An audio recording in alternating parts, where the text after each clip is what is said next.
May panibagong coffee shop na naman dito sa may Montalban, Rizal. Parang babalik kayo sa nakaraan sa style ng kapihan na to. Ito nga sa may pwesto na to, naalala ko yung movie na The House of Us. Mararamdaman mo talagang parang bumalik ka sa kahapon. Kasi makikita nyo yung mga decor nila, yung mga makalumang gamit. Hindi lang sa decoration ng bahay nyo mararamdaman yung Filipino vibe. Kasi yung gamit nilang coffee bean dito ay galing pang Benguet. At nagsiserve sila dito ng mga Filipino dishes. Kaya tara, punta na rin kayo dito sa may Kape Siglo.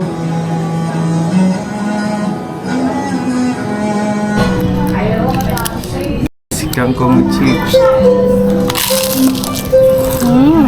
Sa may Montalban Public Market yung nearest landmark nila. At sa tapat nito, matatanaw nyo itong Nicolas Building. Nandito yung Sumulong Street. At dire-diretsuhin nyo lang to at nasa may bandang kaliwa lang ang Kape Siglo. Nakakatuwa na yung menu nila, Filipino words din yung gamit. Kaya kung gusto nyong umorder ng latte, sabihin nyo lang kapeng gatas. Kapag matcha latte, kapeng hapon naman. Sa mga pagkain nila, tinry namin itong bibingka, pati na rin yung kanilang Filipino style baked spaghetti at yung kanilang kangkong chips.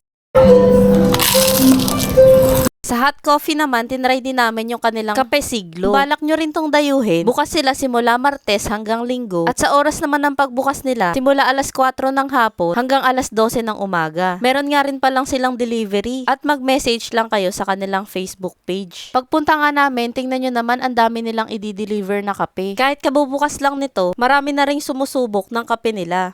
Pagpunta namin, yung itatry ko talaga sana dito yung palabok. Kaso not available. Kaya itong baked spaghetti na lang yung tinry namin. Yung lasa ng spaghetti nila dito, kagaya ng mga spaghetti na titikman natin sa mga birthday, mga binibigay sa atin ng kapitbahay, ganun yung lasa. Talagang Filipino style. May sahog itong giniling, hotdog, at dahil baked spaghetti to, yung keso ay na-melt na dun sa ibabaw. Ito naman yung kanilang bibingka. Masarap din palang i-partner to sa kape, no? Kasi matamis yung lasa. Masarap yung pagkakagawa nila sa bibingka, kaya marerecommend ko to. Sa kangkong chips naman, ang sarap nito kasi napaka-crispy. Plus yung timpla nila sa garlic sauce, napakasarap.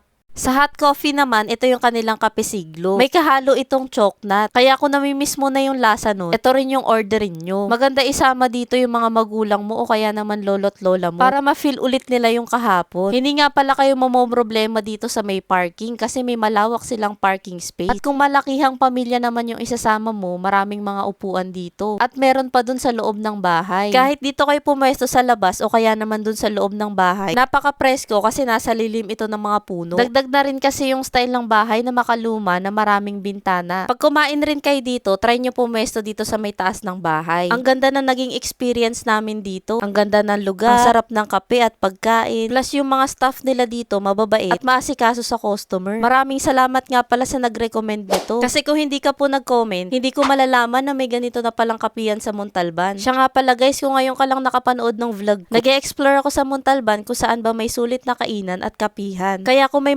recommend din kayo, pakilagay lang sa comment section para yun naman yung next naming dadayuhin. At para updated pa kayo sa mga pupuntahan namin, huwag niyong kalimutang i-follow ang aking mga social media accounts.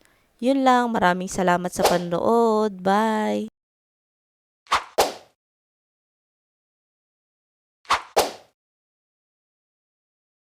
Aking binibini. Kamusta ka? Ay, Yes po. Ay,